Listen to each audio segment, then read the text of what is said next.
সাপতগ্ৰাম ভালুকমাৰীত প্ৰতি বছৰৰ দৰে এইবেলিও সাপতগ্ৰাম ভালুকমাৰীত 5 দিনীয়া কাৰ্যসূচীৰে হনুমান পূজাৰ ব্যাপক আয়োজন।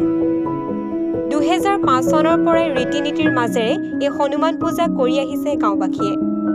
আজিৰ পৰা 5 দিনীয়া কাৰ্যসূচীৰে আৰম্ভ হ'ল হনুমান পূজা।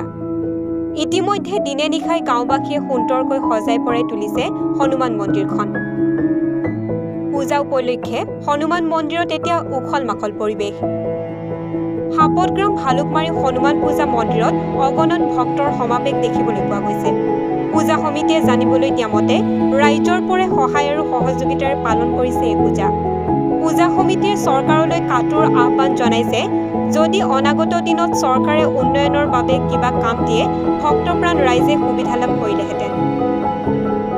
কোনোবাই যদি মন্দিৰটোৰ উন্নয়নৰ বাবে সহায় আৰু সহযোগিতা কৰিব বিচাৰিছে পূজা সমিতিৰ লগত যোগাযোগ কৰাৰ আহ্বান জনাইছে পূজা সমিতিয়ে।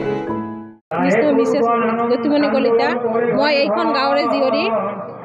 ইয়াত মহামায়া 100 বছৰ আগৰ পৰা এইখন পূজা হৈ আছে, ঐতিহাসিক পূজা। তাৰপিছত আমি 2005 চনৰ পৰা ইয়াতে নতুনকৈ হনুমান পূজা আৰম্ভ কৰিছে সাধু বাবাই, দাদাই কৈ গৈছে। এতিয়া আমাৰ গাঁৱৰ মানুহে ৰাইজৰ সহযোগত এই মন্দিৰখন পাতিছে।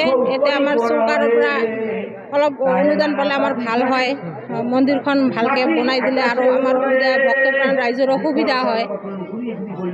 এই পূজাৰ জৰিয়তে এখন পূজাত আমাৰ এখন সন্মিলন ক্ষেত্ৰ হৈ যায়। এইখন আমাৰ সন্মিলন ক্ষেত্ৰ 4-5 গাঁৱৰ মানুহে আমি একেলগে আৰাধনা কৰোঁ, পূজা কৰোঁ, একেলগে লগ পাওঁ, মানুহখিনি আহে, ভাল লাগে আৰু। আমাৰ এই ভালুকমাৰী গাঁৱত আজি বহুত তাৰমানে 100 বছৰ আগৰ পৰাই মহামায়া মন্দিৰ যিখন আছে মন্দিৰত পূজা চলি থাকে। আৰু আমাৰ গোটেই অঞ্চলৰ এটা বিশ্বাস যে এই মন্দিৰ যিখন আছে মন্দিৰত অহা যোৱাতে তাৰমানে যিবিলাক মানুহ অহা যোৱা কৰে সেই মানুহখিনিয়ে এটা যদি সেৱা জনাই ক'তবা যায় তেতিয়াহ'লে ইয়াৰ কোনো ধৰণৰ বিপদ আপদ নহয়। তো ইয়াত আমাৰ এজন সাধু, গোবিন্দ সাধু বুলি কয়, সেই সাধুজনে ইয়াত বহুদিন আছিলে। ইয়াৰ পাছত তেওঁ তাৰমানে আমাৰ হনুমান বাবাৰ যিটো মন্দিৰ সেই মন্দিৰটো স্থাপন কৰে। সেই মন্দিৰটো স্থাপন কৰাৰ বেছিদিন হোৱা নাই, 2005 পৰা আৰম্ভ কৰিলে। এই মন্দিৰত আমি প্ৰতি বছৰে তাৰমানে হনুমান বাবাৰ পূজাটো কৰিয়ে আছোঁ। আৰু আমাৰ আজি তাৰমানে 4 দিনীয়া কাৰ্যসূচী। আজি হনুমান বাবাৰ পূজা হ'ব, তাৰপিছত আমাৰ নাম যজ্ঞ আছে, অষ্টকালীন আছে, সেইবিলাক অনুষ্ঠান চলিয়ে থাকিব 4 দিন জুৰি। তো আমাৰ এটাই তাৰমানে ক'বলগীয়া কথা যে আমাৰ এই মন্দিৰখন 100 বছৰ আগৰ পৰাই যিখন মন্দিৰ আমাৰ প্ৰতিষ্ঠিত হৈ আছে সেই মন্দিৰখনত আমাৰ চৰকাৰৰ তৰফৰ পৰা কোনো ধৰণৰ অনুদান আজিলৈকে পোৱা নাই। বহুত তাৰমানে বহুত অসংখ্য গোটেই এলেকাৰ মানুহ তাৰমানে ইয়াত আহে, তাৰমানে ভোগৰ ব্যৱস্থা কৰা থাকে, ভোগ খায়। চৰকাৰৰ কোনো ধৰণৰ অনুদান আজিলৈকে পোৱা নাই আৰু তাৰ ফলত আমাৰ মন্দিৰখন তেনেকুৱা জৰাজীৰ্ণ অৱস্থাত পৰি থাকিব লগা হৈছে। আৰু এটা মই নিজে চাইছোঁ যে আমাৰ এই মন্দিৰখনত তাৰমানে যিখন প্ৰতিমা আছে সেই প্ৰতিমাখনত এখন সাপ, তাৰমানে সেই সাপখনে কণা মেলি আছিলে ঢালখনৰ ওপৰত, 3 মাহ জুৰি তাতে আছিলে। সেইটো হোৱাৰ এই ঘটনাটো হোৱাৰ পিছৰ পৰাই মানুহৰ তাৰমানে বিশ্বাসটো আৰু বাঢ়িল।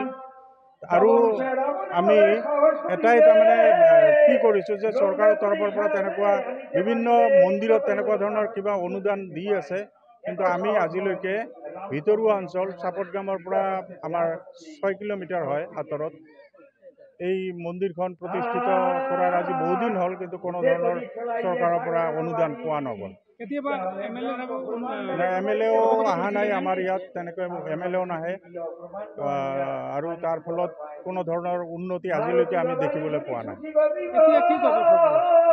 তো আমি আপোনালোকৰ জৰিয়তে তাৰমানে এটা চৰকাৰক জ্ঞাত কৰাব বিচাৰিছোঁ যে যাতে এটা কিবা অনুদান দি আমাৰ বিশেষকৈ এটা বাউণ্ডৰী ৱালৰ বিশেষ প্ৰয়োজন।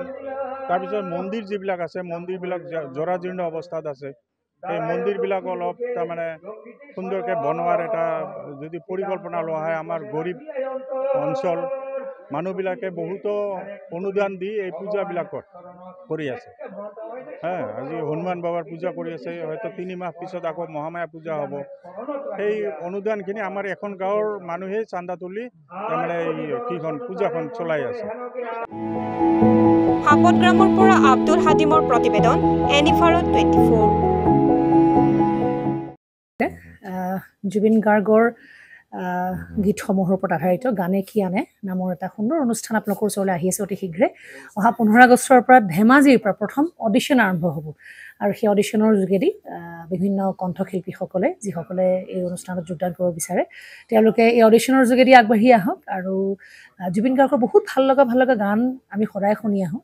আৰু আপোনালোকৰ যদি ভাল লগা গান থাকে, জুবিন গাৰ্গৰ আপোনালোকে গাই ভাল পায়, তেন্তে অডিশ্যনত যোগদান কৰক। মোৰ ফালৰ পৰা আন্তৰিক শুভকামনা থাকিল এই সম্পূৰ্ণ অনুষ্ঠানটোলৈ। ধন্যবাদ।